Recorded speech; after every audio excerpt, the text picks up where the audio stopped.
by.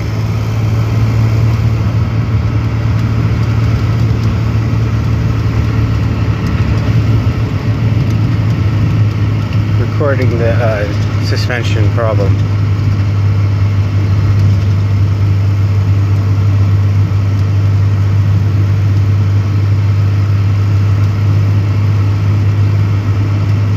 And I have to save enough for the trip back of my disk space.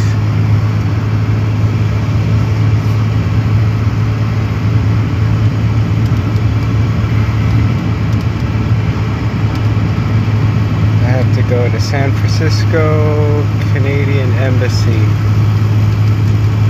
because while I was being abused in Ohio, there was a particular night that I overdrank, not caring whether I survived the night. And that night I had a terrible DUI I couldn't get out of, and it needs to be profiled before I can go to Canada. And that's the only hold up. Then I'm going to Canada and making a lawsuit about the abuse I received in Ohio and across 35 American states. And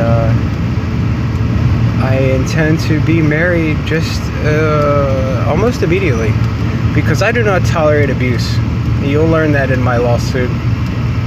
But the one thing it does is to keep me from husbanding a woman or fathering a child. Because if one was to abuse me, what's next? And that's the lawsuit in itself. I'm going to express all the abuses. It's going to take about 100 pages. But right now I'm just trying to get to Canada. I just get thinking about it, I get a lump in my throat. I can't even tolerate it even there. I gave the paperwork to my township police department. They have not yet contacted me. I tried to give it to the county sheriff's department. They said I would do better giving it to the county prosecutor's office.